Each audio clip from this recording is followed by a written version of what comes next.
discussing the transportation of gases.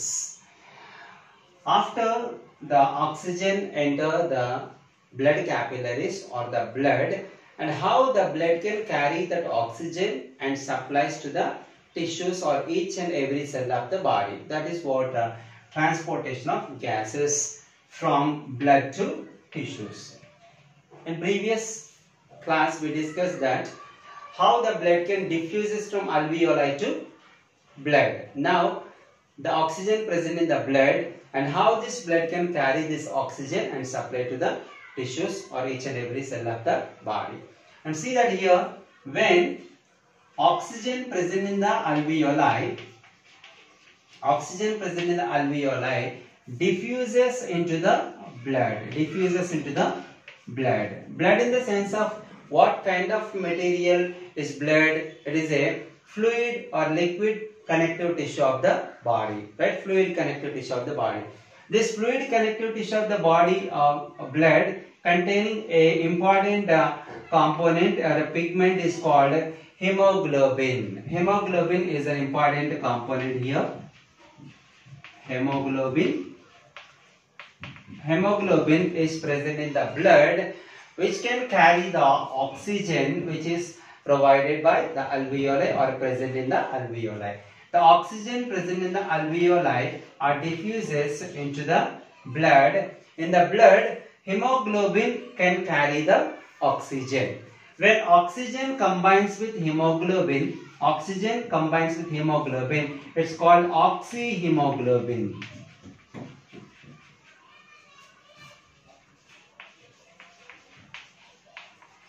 Oxyhemoglobin.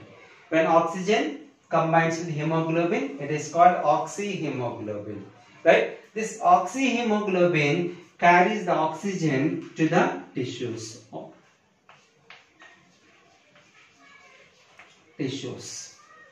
Okay, and there the oxyhemoglobin supplies oxygen to the tissues and coming back as a hemoglobin. So oxyhemoglobin, in the oxyhemoglobin, oxygen will be supplied to the tissues. Oxygen is supplied to the tissues, and what is left over here? The hemoglobin, and the hemoglobin will coming back in the same way to the lungs. But while it is coming back from the tissues to the lungs, it won't be come back with the empty hands. It can be taking a carbon dioxide produced by the tissues. The carbon dioxide is produced by tissues. Carbon dioxide. The carbon dioxide is produced by the tissues, nothing but the cells, because of various metabolic activities we discussed already. The carbon dioxide produced by the cells is taken up by hemoglobin. So after receiving the carbon dioxide, the hemoglobin is converted as a carboxyhemoglobin. Carboxyhemoglobin. Right? What the carbon dioxide produced by the tissues is received by hemoglobin, and hemoglobin has converted into carboxyhemoglobin. Right? This carboxyhemoglobin means a hemoglobin containing carbon dioxide. Hemoglobin and the carbon dioxide. Actually, carbon dioxide which produced from the tissues are not taken up by the form of carbon dioxide. They are receiving in the form of bicarbonate. Some amount they can be taken up by the hemoglobin, and some amount of the carbon dioxide is dissolved in the plasma of the blood.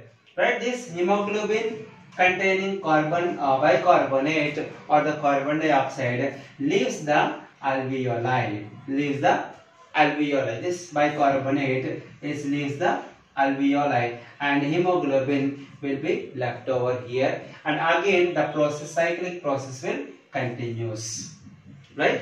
And after giving the carbon dioxide back to the alveoli, hemoglobin again takes the oxygen and becomes oxyhemoglobin, and that oxygen supplies to the tissues and coming back by bringing the carbon dioxide and becoming the carboxyhemoglobin, and that carboxyhemoglobin giving back the carbon dioxide to the alveoli, and again the hemoglobin takes up oxygen. It's a continuous and cyclic process. This is what the transportation of gases, oxygen to the tissues and carbon dioxide to the alveoli or the lungs by the hemoglobin, the most important pigment present in the blood.